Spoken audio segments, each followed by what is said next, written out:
and sometimes we signed Aleph Quint. Aleph Quint, there was a Litvish Yid who worked in the Merkez. Elio Quint, a Yid at Talmud Chochem. And so the Friedrich Rebbe would send letters in the name of Chaim Liebman. In fact, in the Friedrich and the Igros of the Friedrich Rebbe, it's interesting to note, being that I'm mentioning this, there's a lot of letters that were written to Zalman Gerari. And these letters to Zalman Gerari are all signed by Chaim Liebman. And why were the letters sent to Zalman Gerari? Because Zalman Gerari was learning in the Miri Yeshiva. The famous Miri Yeshiva in Europe, Zalman Gerari registered himself as a Talmud there. Why did he register himself as a Talmud there? Because in the Miri Yeshiva, there were a lot of people that came to learn over there that came from Hasidic Mishpachos. So his inyan was to make a kesher, to keep a kesher with these people, to keep notice of the contact of the genealogy with Hasidim. But over here, he sort of he snapped. The same Chaim Lieberman snapped. He was the librarian that built up the Friedrich Rebbe's library, and he knew every sefer that was in the library. He didn't have a catalog or anything, but he knew every sefer that was in the library and exactly where it was. In fact, at the times when I learned in 770 as a Bach in 770, I remember this particular story. We were learning Bava Kama, and there's a sefer on Bava Kama called Kaiva Yeshua. And I wanted to look up something over there. So Morgan Zeiten, there wasn't a library of Sfarim in 770. There wasn't at all. There was just the Gemaras, Shulchan Aruch, some Farshim, but there wasn't really a library. The first library in 770 started, my brother, he's the one that started the first library in 770. How did he start the first library in 770? There were the Beis Medrash in 770 had two rooms to it. There was the big room, and there was the small room that's attached to it. By the doctor, these two rooms were used. The small room was the operating room, and the big room was the recovery room. In fact, I still remember in 770, there was a closet, like a medical closet over there. There was a tile wall and a medical closet where the doctor held this instrument they had to work with. Later, there was a coat closet in that little room, and that was the first start of the library. And then later, Reb Shmuel had two rooms that were given to him in the back, two rooms. In one room was his shir room, where we'd come in for a shir, and then in the other room was a bed, where he would sleep over there. He lived over there. So when he got on in age, he found it difficult, so he decided to move out to his daughter, and that room became vacant. When that room became vacant, that time we made the library in that room. But still, it wasn't an extensive library. Well, we wrote letters to Mechabrim, asking them to give this for them. We bought for them. It wasn't a real yeshivish type of library. So if Rabbi wanted to look up some sefer, there were two choices. One choice was to go to the Kozler Rebbe. The Kozler Rebbe his name was Urkeach. He lived on President Street, where Free is today, and he had a tremendous library. Tremendous library. Shapira Shver, no? Shapira, better Shver. So he had a tremendous library, and he was very receptive. When the Bochum came to him, he would enjoy to sit and schmooze with the Bochum and give some refreshments or a glass of tea or whatever. That was one eitzah. And or you could have asked Chaim Lieberman for the sefer. How did you ask Chaim Lieberman for the sefer? So when you walk into 770, the first room to your right is the Merkez office. And in that Merkez office, there were two desks. There's the first desk, and then there's the second desk, inner desk. On the inner desk sat Rabbi Chadakov. And on Rabbi Chadakov's corner of the desk, there was a little type of a, I don't think, something, a container to put for, if you want to give something to the Rebbe, you left it over there. So you could, over there, you could also leave a note for Chaim Lieberman that you want to have the following sefer, and the next day you would get, the sefer will be lying over there. No, Zelickson is going to, another, they also had a little medical cabinet over there. That's a besondere Sache. So, got a total Chassidish Shiit for feeding him, but over here, he snapped. He snapped, and he cooperated with this Berke that he should have access to the library. So they noticed, the librarians noticed that there's a lot of spaces coming up on the shelves. A lot of empty spaces on the shelf. And it kept getting more and more. They couldn't figure out what's happening. Till finally, they put in a camera. And the camera picked him up the way he walked in over there, and the way he took Svarim, and the way he walked out. And Mikavust who it is. The Rebbetzin was the first one that was told about it, and she told it to the Rebbe. And that's when the Rebbe made the big tumult about what's going on. Because the Rebbe first tried peacefully. They tried to talk to Rashag, and the Rashag should talk to him. And the Rebbe said, if it's not going to work, then I'll have to come out publicly. And unfortunately, it didn't work, and it came out publicly. Now, there was a problem. The problem was, they noticed spaces, but they didn't know what was missing. Because Chaim Lieberman, as I said, had the library in his head. He didn't have a catalog. That on this shelf is this Svarim, on this shelf is this. He didn't know. So really, when there's so many spaces, nobody knew what's missing. And here's the story, how I managed to find out what was missing. When he took the Svarim, he had no idea what the Svarim were and what the value of the Svarim were. He just knew that they're valuable Svarim. And before I go any further, I just want to make it very clear. He did not take any Chassidish Svarim. He did not take any Ksovim. And he did not take the Baal Shem Tov Siddur. That's established. That's known. But this wasn't constant. Huh? The Baal Shem Tov Siddur is in the Friedrich Rebbe's Zimmer. In the Vazim Geruf in the Chamadanis. Chamadanis is suitcases. They were laying in a suitcase over there. If I get a chance, I'll get to that also. But he didn't take, the only known Chassidish sefer that he took was a Noam Elimelech. Now, Noam Elimelech is a valuable sefer because people bought it for Segula. In fact, the Rebbe, in the Noam Elimelech that was printed in America in the 1940s, the Rebbe writes, there's a letter there from the Friedrich Rebbe, where he writes about the schus of having the sefer in your house. There were people would even buy an old and cut it up into parts and sell the parts separately. So over there, that was the only sefer that he took, and he sold it to somebody. He sold it to a guy, I think the name was Schwartz, some dealer from Eretz Yisrael, and he was supposed to send him. Now he did not want to take, for the sale of the Svarim, he didn't want to take cash. Only a check, a bank check or private check, not cash. And he gave everybody a receipt for the sefer, for what he bought. He gave him a receipt that it should be, why? Because he felt everything should be legal. In case there's ever any trouble, and he take cash, so right away it becomes suspicious. Why did you take cash? And this person came special to buy the Noam Elimelech, and he was supposed to pay him, I think, $18,000 for the Noam Elimelech. And he went, but he didn't have, he had cash with him, but not that.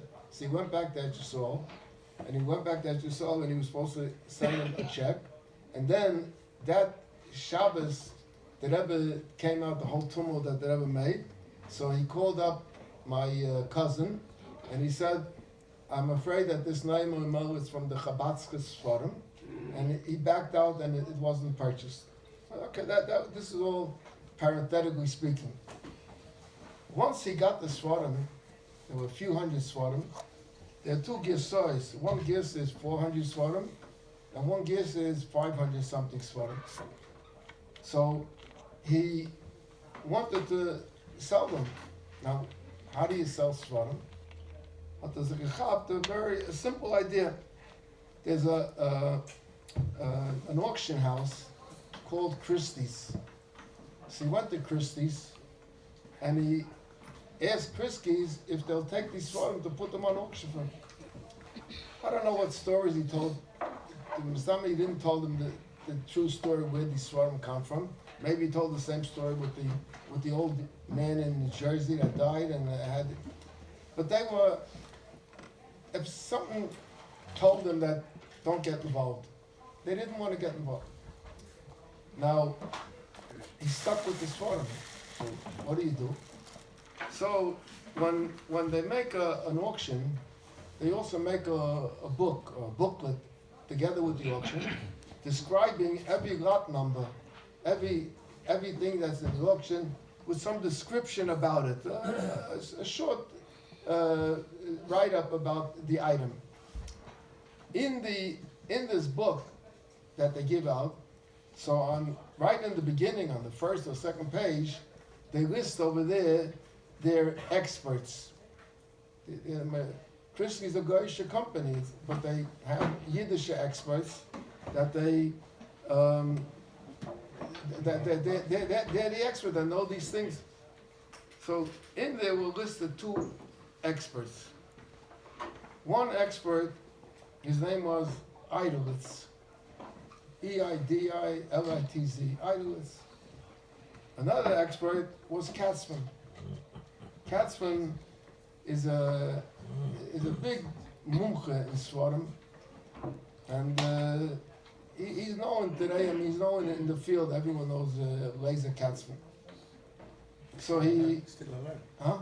He's still alive? Yeah. He's my cousin. My mother and his mother were two sisters. So he contacted these people and wanted to get some information from them. So he called. If you look at the list, Eidowitz is with an E and Katzman's with a K. So Eidowitz is listed first and Katzman's listed second. So he called Eidowitz, and he said to Eidowitz, he asked him, do you know anything about this and this sefer? She said, yeah, I know about it. I gotta look it up, and this and that. There's Svarim that write about the Svarim. There's Eiket Svarim. There's Svarim that write about. And he asked him a few things, and everything was the same answer. The answer was, I gotta check it. I know about it. It's a chosher sefer, and I gotta check it out.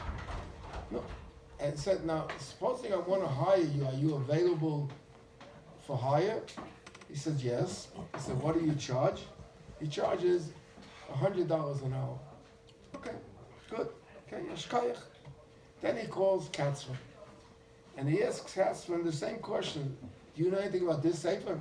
So Katzman starts telling him, which print are you talking about? The print that was there or the print that was there? And he started telling me. And I say a few Svarim that every sefer that he asked him, Katzman knew about it, but knew details of the sefer. So he says to Katzman, are you available for hire? I said, yeah. And what do you charge? I said, I charge $40 an hour. No, so he isn't crazy, Becker. I mean, he did crazy things, but he's not crazy. So if you have two people and one knows more than the other, so he hired Katzman, and he made up with Katzman that for every sefer that he sells, so he'll get also a commission for it. Now let's get back. So now Katzman now is involved. But there was a big problem. You can't get back something if you don't know what's missing. If you know what's missing, so you could look for it to try to find it. But if you don't know what's missing, you can't get it back. So no one had a list of what was missing. So I said to Katzman, Laser, do you have a list of the svarim that he took? He says, yes. I said, you have a list. Will you give me the list? I'll make a copy of it. He said, I'd love to help you, but I can't do it. He said, why can't you do it? He said, because if it ever comes, the list ever becomes public, and he'll know that it had to come from him, from Katzman, because no one had the list besides Katzman. So how could it's like a breach of confidence with your client? So Mevach Hashem eingefallen an idea. I said to him, look, he worked for an office in downtown Brooklyn. I said, you know what? I'd like to come to your office, and I'll sit there. You give me a desk. I'll sit down over there, and I'll rewrite your list. I'll rewrite it by hand. Not only will I rewrite it by hand, but I'll write it also not in the order that you have it. But what's here on page 1 will be by me on page 4. I'll mix up the whole order, so no one will ever be able to suspect that it came from you. He agreed to that. When he agreed to that, so I got this list. It was a few pages, some 400 svarim, and I brought it to Rabbi Groner. And Rabbi Groner right away, now this is in the Americas, it's the worldwide organization and the worldwide headquarters, but they didn't have a fax machine in the office. So if they wanted to fax something, fortunately, Rabbi Yoman Kleino was showing he had a fax machine in his house. So you had to go to his house, and they faxed it right away, the copies of the list. One copy was faxed to England, to Fivish Vogel. And one copy was faxed that you saw to Shlomo Zirkin. Why was it faxed to these people? Yeah, I shouldn't talk. You have to understand, these items are like a specialty item. You can't go into any sefer and buy an antique sefer. But there are special dealers that they deal with antique svarim. So Zirkin happened to be a dealer of antique svarim. So they figured that he will know who may have bought such svarim. But now they have the list. And Fivish Vogel deals with Gevirim. He knows people also in England that are svarim collectors. So he'll contact them, and through him and through Zirkin, they will get back, they'll be able to get back svarim. That was the first break, so to say, in the case of the svarim. Now, in New York, being that I'm working together with Katzman, so he introduced me to, there used to be on Crown Street, there was a Rav by the name Goldman that was called the Naipester Rav. The Naipester Rav once printed a Shas, the Shutfis with Nosker and Gerari. I think it was called Ma'iris, I forgot what it was called.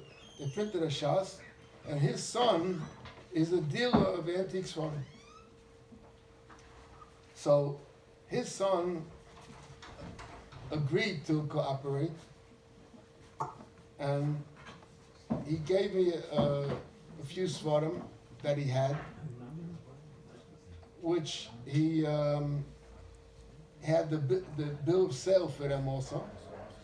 So those svarim I took them right away, and I paid him cash for those svarim because he wanted to get back his money. Now, there became a question. The question was, he had also other svarim. which he sold already, and he made a profit on them. So the question is, if he goes and gets them back from the person that, if he bought the sefer for $1,000, and he ended up selling it for $2,000, so he will give that person back his $2,000, and the person will give him back the sefer. But the question is, could he keep the $1,000 profit, or does he have to give it up also? This for him that he didn't sell, okay, he was masking, I didn't make any money on it, so you give me back whatever I paid for it. But this for him that I sold and I made a profit, what's with the profit of those for? He wasn't interested to go to get it back and lose the profit also. It's geworden a shayla. How do you deal with those four? What happened was, at one time, in the early stages, Rabbi Grona asked me if I know maybe a non-Lubavitcher Rov that could paskin a shayla for the Rebbe. The Rebbe wants to have a psak din tzuvem and b'lein tesvarim. The Rebbe didn't go into the question of Chassidim and Chassidus, He wants a halachically, just pure halacha, to who does this svarim belong. So I said to him, yeah, I know, I have such a Rav. And I went to Williamsburg. In Williamsburg, there was a Yid who passed away quite recently, maybe about 3 years ago. A Yid Azokin, that was a Bavusta Paisik, and his name was the official Hershkowitz. Official Hershkowitz was he lived on 90 Wall Street in the project over there. He was he called himself, he was a Rav in Europe yet. In Europe he was called the Halaina Rav. And in America, he was known as the Klausenberger Dayan. In Williamsburg, he was the Klausenberger Dayan. I happened to had a contact with him. I had some shilas once, so I went to him. In fact, this my cousin of mine knew him, and he introduced me to him. So I went to him, and when I went to him 2 times.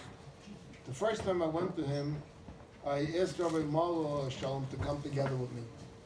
Why did I ask Rabbi Marlo to come together with me? Because he says, I didn't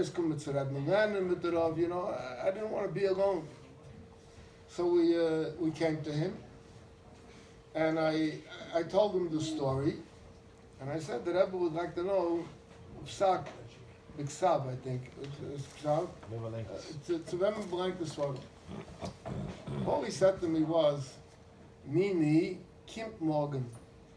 That was his answer. The next day, I came back to him. I came back already alone, and he tells me, I think he wrote it, I think it was a big sum, I don't remember right now, but his psak was the following. He said that B'Shasa, a husband and wife get married, and the wife brings in some things into the marriage. That's this fun Nichse Tzvein Basel. It's called Nichse Malug.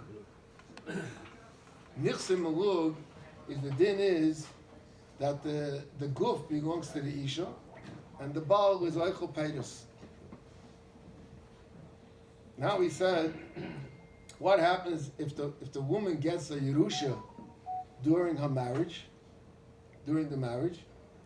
He said, I'm not going to go into the question of Rebbe and Svarim. He said, that's not a halacha question. He said, Al-Pi halacha, he says, it's considered Nichse Malug. And it's considered Nichse Malug is the guf belongs to a woman, and the baal is oichel peiros. What's the baal is oichel peiros? He could use them.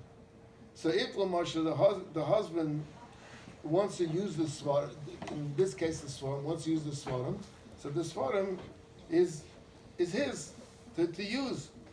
Visa din, could she sell the Nichse Malug? The din is she can't sell the Nichse Malug. If she sells the Nichse Malug, he can take it, he can get it back. in this case, you told me that the Rebbe and the Rashag want to have the Svarim. But Mela, so the wife, who's the daughter, it was only daughters over here, so they Yashim, but it was Nitzimur, so they can't sell it. That was his first psak. Now that this question came up about the profit for the dealers, so we decided to go back to him. And we came back to him, and he passed him that the dealers should get the profit. Why? Even though there's a din that if somebody sold stolen property, you could take it back from him, and he loses his money even. The kind of loses his money. But that's all Geret going when it was known that it was stolen property. But in this case over here, Barry did not consider this stolen property. He considered that it belongs to him. Nobody knew the whole story, where this fund come from. So they thought it was like a kosher temple and a kosher level. And b'meila, so in this case, there's no kenas on the kainer, and on the moicher, and on the kainer, and they're entitled to their profit.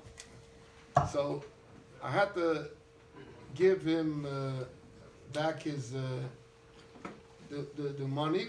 What he brought me the svarim from the people, and he told me an amount that he paid, and I straightened out with him. So I was involved in svarim. I don't know the exact number of the svarim, but it was a total of about $21 or $22 or $23,000. I don't remember that. I laid out in cash, and Rabbi Chadakov wouldn't pay me back in cash, but he paid me back by check. And I reported in income tax that it was from a sale of some valuable books that I had. So this was the first part. But then there was people want to stop to eat something. Okay. But,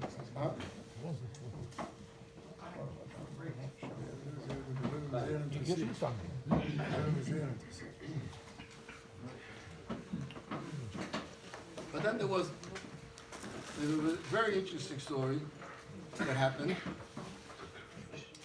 There was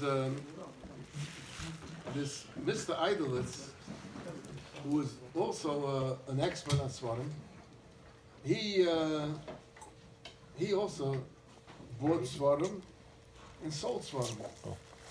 But he didn't want to, in the beginning, he didn't want to work with me. When I spoke to him, I said, he had no interest to get involved in this. But so happens, it's an interesting story. A yid in England, a big gevir, I gotta look up his name, has a daughter living in Manhattan. Now, Idolitz, besides being an expert for the auction house, was also an expert for a gevir. There was a gevir in New York over here by the name of Ludwig Jesselson. Ludwig Jesselson was the president of Shaarei Tzedek Hospital in Eretz Yisrael. Big gevir. I happened to know him. How did I come to know him? Because he had a company in Manhattan known as Philip Brothers.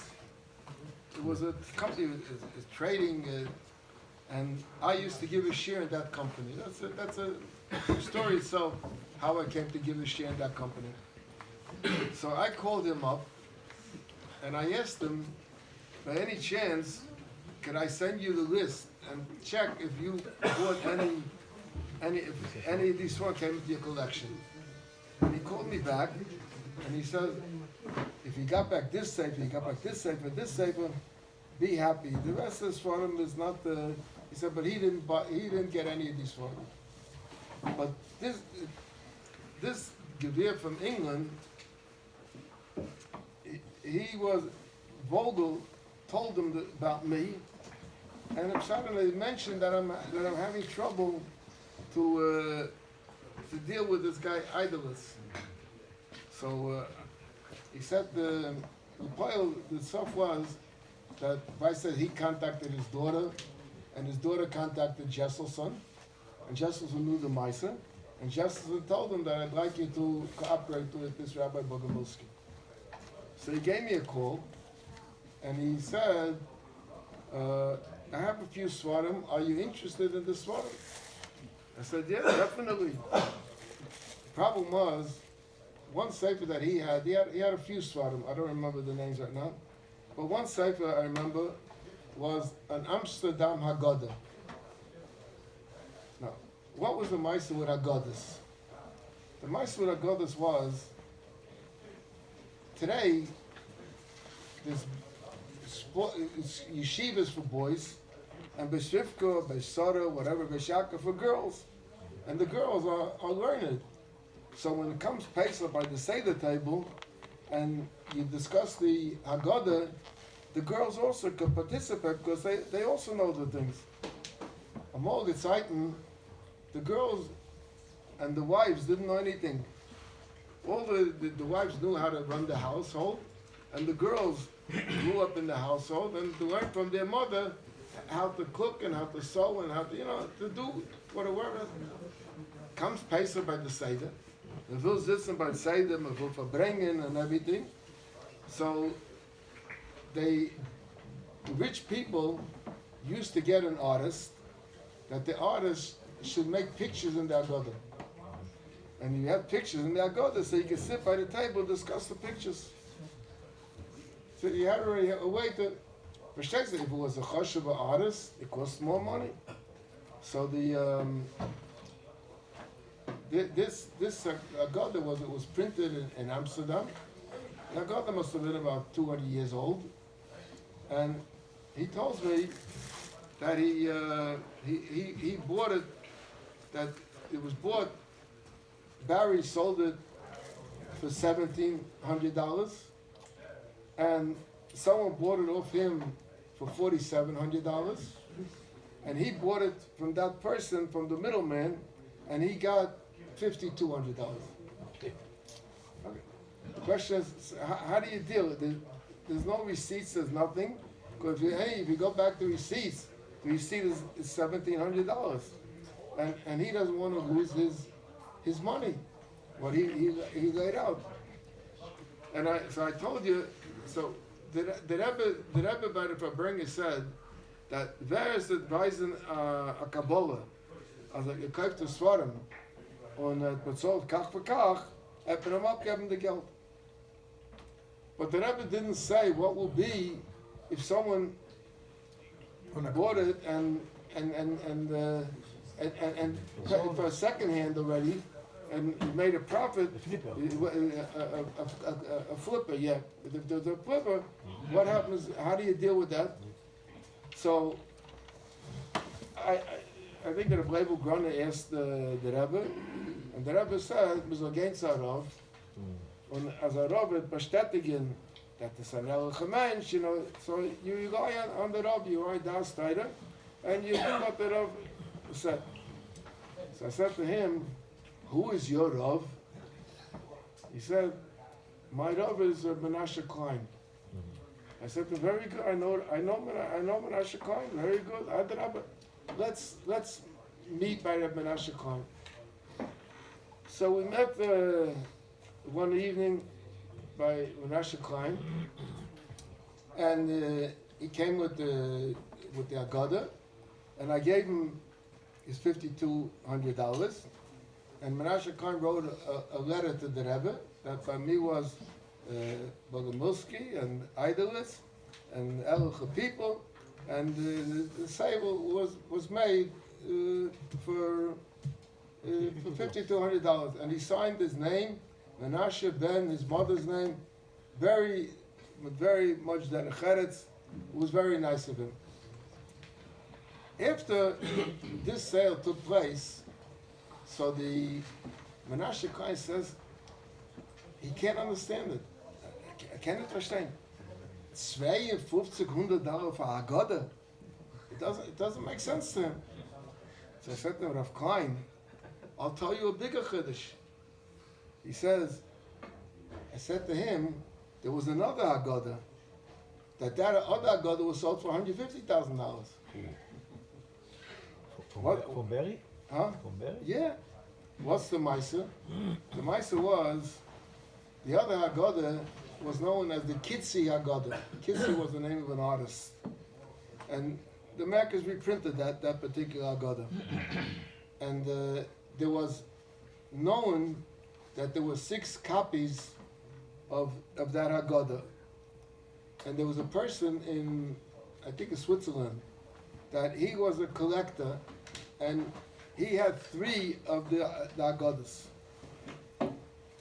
And when the dealer know what this buyer is looking for, so if I says a shrewd dealer got a hold of this person, I got another Haggadah. You'll have 4. Good. Money by this person was no problem, and he agreed to pay $150,000 for the Haggadah. When Rabbi Cohen heard this, he says, "Was $150,000 for Haggadah? Mistama pare kechas was I know